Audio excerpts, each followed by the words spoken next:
का ये कार्यक्रम अनेक बिंदुओं की महत्वपूर्ण बिंदुओं की तरफ से और काफी मायने रखने वाला कार्यक्रम है। हम सभी जहां जहां रहते हैं, अपने शहरों में रहते हैं, हर शहर में इन समुदाय के बीच में से लोग हमको कहीं सड़क के किनारे, कहीं बस्ती से अलग कर झुग्गियों में अपना दिन निकालने वाले। अभी भिकुरा में जाते थे, जब समुदाय के बारे में विभिन्न जातियों का उल्लेख यहां पर कर रहे थे, उन जातियों का देश की स्वाधीनता आंदोलन में महत्वपूर्ण योगदान के बारे में भी यहां पर बताया गया। एक ही जो सबसे कॉमन है, ये हमारा जो विमुक्त घुमंतु अर्ध घुमंतु जो हमारा समुदाय है, ये बड़ा ही परिश्रमी समुदाय है।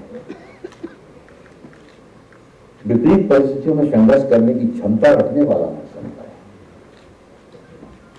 अपनी आवश्यकताओं को सीमित रखते हुए कठिन परिस्थितियों के दौर से निकलकर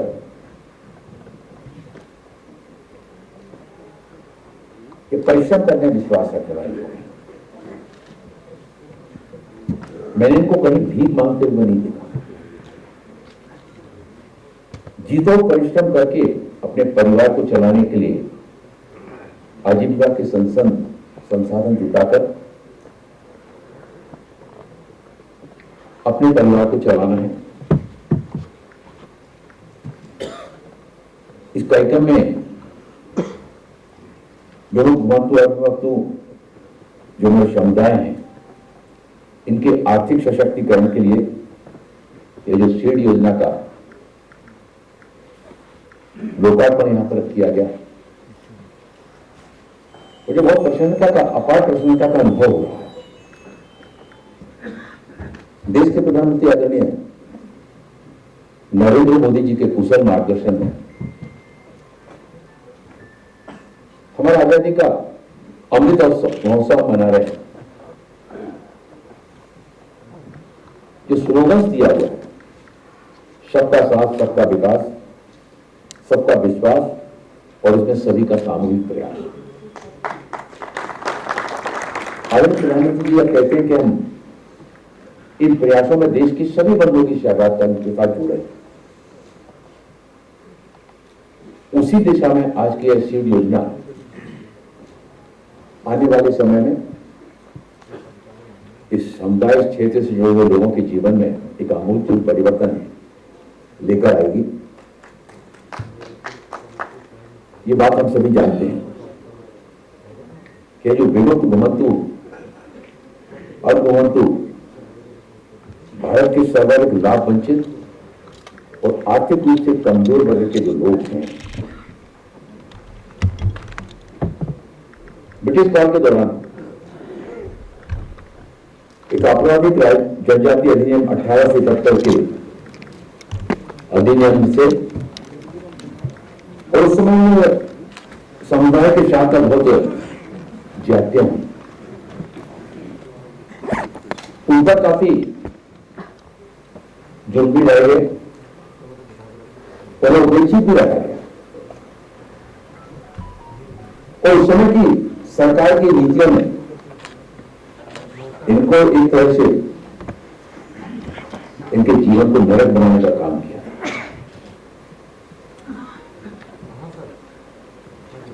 तो उनको जो उस समय तत्कालीन ब्रिटिश राज के जो हुक्मरान थे, उनको बस अपने कर्तव्यों पर पछतावा होता था और नई वर्ग के लोगों के जीवन में उनको आगे बढ़ाने के लिए कोई कदम भी नहीं उठाए गए, बल्कि इनको अपराधी होने का ठप्पा भी लगाने का काम उनके द्वारा किया गया।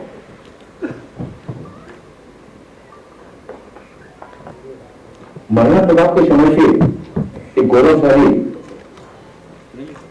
इतिहास इस वर्ग के लोगों का रहा है।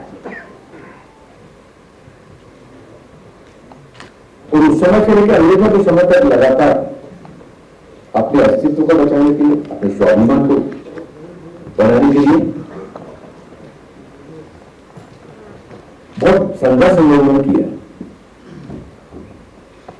इन्हें पारिवारिक कारणों और बस्तियों से अलग होकर रहने के लिए मजबूर होना पड़ा उस समय, और ये माना नहीं होगा कि ये शिकार करने के लिए चारागारों का घुमंतू बने रहने के लिए लोग हैं। ब्रिटिश ने सोचा नहीं, लेकिन देश के आजाद होने के 7 से अधिक दशकों के परियोजनागत विकास से उन्हें जितना लाभ होना चाहिए था उस समय उनको लाभ नहीं मिला, बल्कि वे SC ST की जो है जो राज्य सरकार की सहायता है उन सहायताओं से भी वंचित रहे। इसके बाद इन समुदाय को समाज की मुख्य धारा में लाने के लिए अनेकों प्रयास हुए और इन समुदाय के सदस्यों की समस्याओं का समाधान करने के लिए सर्वप्रथम देश के प्रधानमंत्री समय अटल बिहारी वाजपेयी जी की सरकार के समय अक्टूबर 2003 में पहली बार प्रथम आयोग की स्थापना की गई थी क्षेत्र में। इस समुदाय के लोगों की दैनिक स्थिति को देखकर सरकार को बड़ी पीड़ा हुई और इस समुदाय का नियोजित विकास करने के लिए गति प्रदान करने के लिए वर्ष 2015 में राजा हितातो जी को इनकी अध्यक्षता में जो राष्ट्रीय आयोग का गठन किया गया। इस आयोग को विभिन्न राज्यों में इन समुदाय की पहचान करने के लिए उनकी कठिनाइयों का अध्ययन करके और व्यवस्थित रूप से सूचीबद्ध करके ये काम उनके द्वारा सरकार को सौंपा गया ताकि इस समुदाय के विकास के लिए व्यवस्थित तरीका विकसित किया जा सके। भारत सरकार ने इस आयोग की सिफारिशों के आधार पर वर्ष 2019 में विमंतु अर्धविमंतु विकास और कल्याण बोर्ड की स्थापना की और सरकार ने समुदाय के सशक्तिकरण के लिए एक अम्ब्रेला स्कीम बनाने का निर्णय किया और तदनुसार DNT, SNT और NT के आर्थिक सशक्तिकरण स्कीम सील को की आजीविका पर प्रभाव डालने वाले 4 घटकों के साथ में तैयार किया। मैं नरेंद्र जी का उल्लेख में विशेष रूप से करना चाहता हूं। वास्तव में उन्होंने हृदय की गहराइयों से देश भर के विभिन्न स्थानों पर जाकर इन समुदाय के लोगों के बीच में बैठ करके लगातार उनकी कठिनाइयों को जानकर उनके निराकरण की दिशा में जो कदम उठाया उसके परिणामस्वरूप आज हम देख रहे हैं कि सील योजना का जब लोकार्पण हो रहा है, मैं देख रहा था कि हमारे आगे तरफ तो हमारे बोर्ड के सदस्य हैं, उसके बाद राज्यों से आए हुए हमारे अधिकारी बने, लेकिन पीछे बड़ी संख्या में देश के विभिन्न अंचलों से बहुत बड़ी संख्या में हमारे समुदाय के न केवल बंधु यहां पर आए हैं, बहनें आई हैं, पर बड़ी संख्या में बुजुर्ग भी यहां पर आए हुए हैं जो वर्षों से सपना देख रहे हैं कि हमारे समुदाय के विकास के लिए सरकार की दृष्टि कभी तो पड़ेगी, सरकार कभी न कभी तो कदम आगे बढ़ाएगी। और आज जब इस सीड योजना का पोर्टल के माध्यम से जब यहां पर लॉन्च किया जा रहा है तो वो अपने मन में विश्वास का भाव, एक श्रद्धा का भाव कि सरकार के प्रति, देश के प्रधानमंत्री आदरणीय नरेंद्र मोदी जी के प्रति लेकर कि यही वो सरकार है, इसी सरकार से आशाएं हैं और इसी सरकार से विश्वास है कि इन सारी जातियों का समुदाय का विकास करने की वजह से जो सीड योजना बनी है, इनमें के शैक्षिक सशक्तिकरण और उनके लिए सिविल सेवा, इंजीनियरिंग, मेडिकल की पढ़ाई, ऐसे पाठ्यक्रमों को भी प्रवेश के लिए इन समुदाय के छात्रों को कोचिंग की, निःशुल्क कोचिंग की व्यवस्था इस योजना के अंतर्गत की जा रही है। ये आयुष्मान भारत योजना है प्रधानमंत्री जी की। इस प्रधानमंत्री जन आरोग्य योजना के माध्यम से भी स्वास्थ्य बीमा का लाभ हमारे बंधुओं को मिल सकेगा। इनकी आय सृजन एवं आजीविका के लिए भी सहायता करने की दृष्टि से भी ये योजना आगे आने वाले समय में काफी प्रभावी अपना असर दिखाने वाली है। मैं बहुत समय को देखता हूं कि वो इन समुदाय के बीच में से एक बैलगाड़ी पर उनकी पूरी दृष्टि होती है। वो बैलगाड़ी उनका जीवन का सिंबल होती है। कई शहरों में आप देखेंगे वो बैलगाड़ियों पर उस पर थोड़ा सा अपना कपड़ा चढ़ा करके या कुछ बरसाती तान करके उस पर रहकर उसको फैलाकर बड़े अपना हो, चाहे वो लोहे का काम करना हो या अन्य काम करना हो, वही बनाते करते हैं और रात्रि में रातें वहीं पर गुजारते हैं। लेकिन अब प्रधानमंत्री आवास योजना का लाभ हमारे लोगों को मिल सकेगा। और उसकी पहल भी मैं जिस क्षेत्र से आता हूं वहां पर जो इस तरह के हमारे जो बंधु हैं मैं उनके साथ बैठता हूं, अनुग्रह उनके साथ बैठकर चर्चा करता हूं और उनको प्रधानमंत्री आवास योजना का लाभ दिखाने की पहल मैंने पहले से इनके बीच में करना प्रारंभ कर दिया। और उस क्षेत्र में काफी लोगों को आवास योजना से वो आवास बन भी गए। मैं सुबह सुबह मॉर्निंग वॉक के लिए निकलता हूं। जब मॉर्निंग वॉक के लिए निकलता हूं तो आज उनमें से बहुत सारे लोगों के विश्वास का प्रतीक बन गया हूं। वो 5 बजे 5:30 बजे अंधेरे में जब निकलता हूं उनको पता रहता कि ये सांसद जी का निकलने का समय है और उतने समय जो वो हमको मिलकर अपनी बात अपनी कठिनाई हमसे रख देते, हमारे परिवार में सदस्य बीमार हो गया, इसको ये परेशानी जा रही है, मैं उसको बात करके उनको निराकरण के लिए तात्कालिक रूप से पहल भी करता हूं। लेकिन इस योजना के लॉन्च होने से अब योजनाबद्ध तरीके से इन सारी जो घटकों में प्रबंध किए जा रहे हैं उसका लाभ हमारा ये समुदाय हमारी जातियों के लोग ले सकेंगे। 2021-22 से ये स्कीम प्रारंभ होकर 5 वर्षों के भीतर और इसके लिए 200 करोड़ रुपए का व्यय सुनिश्चित किया जाएगा। इस स्कीम के कार्यान्वयन का दायित्व विमुक्त घुमंतु एवं अर्ध घुमंतु समुदाय के लिए विकास और कल्याण बोर्ड को सौंपा जाए। मेरे अभी का पूरा विस्तार है, बोर्ड के हमारे अध्यक्ष जी, बोर्ड के सभी सदस्य और राज्य सरकारों से आए हुए जो हमारे अधिकारी वहां पर आए हुए हैं। हमारे शहरी ढांचे में व्यवस्था है, केंद्र सरकार योजना बनाती है लेकिन योजनाओं का ईमानदारी से क्रियान्वयन करने का काम राज्य सरकारों की महत्वपूर्ण भूमिका होती है। मैं आप सबसे भी अनुरोध करना चाहता हूं कि आप सब अपने अपने राज्यों में अपने तंत्र के माध्यम से आज लोग हमारे पास आया है और हमारे तंत्र की हमारी जिम्मेदारी है। तंत्र में केंद्र सरकार राज्य सरकार दोनों आती है। हम सब इन योजना के घटकों का लाभ इन लोगों तक पहुंचाने में हृदय की गहराइयों से किस तरह से एक आत्मीयता के भाव से लोगों को इन योजना का लाभ दिलाने के लिए कदम करें। इस स्कीम की एक बहुत महत्वपूर्ण विशेषता तो विभाग के द्वारा विकसित पोर्टल है। ये पोर्टल निर्माण पंजीकरण सुनिश्चित करेगा और इस समुदाय का जो डाटा के कोष को भी मॉडिफाई करेगा। ये पोर्टल उपयोगकर्ताओं को बहुत अनुकूल है और अपने मोबाइल एप्लीकेशन के साथ में मोबाइल फोन पर बहुत ही आसानी के साथ में उपलब्ध होगा। ये आवेदक के आवेदन की वास्तविक स्थिति के बारे में भी जानकारी प्रदान करेगा और लाभार्थियों को उनके खाते में सीधा डीबीटी के माध्यम से और ये लाभ लाभार्थियों के खाते में पहुंचाया जाएगा, भुगतान किया जाएगा। हमारे सेना से पंडित दीनदयाल उपाध्याय जी के द्वारा एकात्म मानव की बात एकात्म मानववाद के दर्शन में कहा गया था, व्यक्ति राष्ट्र एक परिवार के भाव के उस सामंजस्य के साथ जीवन जीते हुए राष्ट्र निर्माण में हम सभी अपना सहयोग प्रदान करें।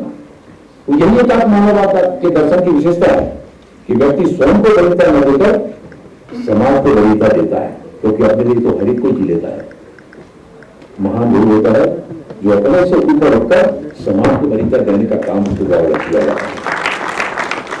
पंडित दीनदयाल उपाध्याय जी के अंतर्गत अगर सही भावना में और किसी ने अगर आत्मसात किया है तो वो भारतीय जनता पार्टी की सरकार है। हमारी सरकार समाज के जो सबसे अंतिम पंक्ति के अंतिम छोर पर जो व्यक्ति खड़ा है, उस अंतिम छोर पर खड़े हुए व्यक्ति के उत्थान के लिए और पूरी तरह से प्रतिबद्ध है। उसे समग्र विकास की मुख्य धारा में शामिल करने के लिए हम प्रतिबद्ध हैं। 2014 में आदरणीय नरेंद्र मोदी जी देश के प्रधानमंत्री बने और उन्होंने पार्टी के मूल सिद्धांतों के अनुरूप अंत्योदय को केंद्र सरकार की योजना में, अपनी हर योजना, हर कार्यक्रम में, हर नीति सबके रूप में रखा और उसका सिर्फ और सिर्फ एक ही उद्देश्य था कि समाज के अंतिम छोर पर खड़े हुए व्यक्ति का समग्र विकास, चाहे भारत के गरीब, वंचित, शोषित, पिछले परिवार के लिए प्रधानमंत्री आवास योजना के रूप में पक्का मकान देना हो, चाहे वह गरीब माता बहनों के कष्टों को दूर करने के लिए और उन्हें धुएं से राहत दिलाने के लिए प्रधानमंत्री उज्ज्वला योजना हो, चाहे भारत के हर परिवार को बिजली देने के लिए उजाला योजना हो, और ऐसी अनेकों योजनाएं, और इन सबके मूल में एक ही मंत्र और वो मंत्र अंत्योदय। बात सिर्फ योजना बनाने की नहीं होती है, बल्कि उसके क्रियान्वयन को सुनिश्चित करके लोगों के जीवन में महत्वपूर्ण परिवर्तन लाना, उनके जीवन शैली में बदलाव लाना।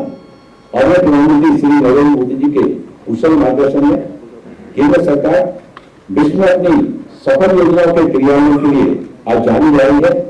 सरकारें आती हैं, जाती हैं, योजनाएं बनाती हैं, कुछ क्रियान्वयन भी होते हैं, पर पहली बार आम आदमी, गरीब आदमी के हितों को सुनिश्चित करने के लिए केंद्र सरकार लगातार कार्य कर रही है।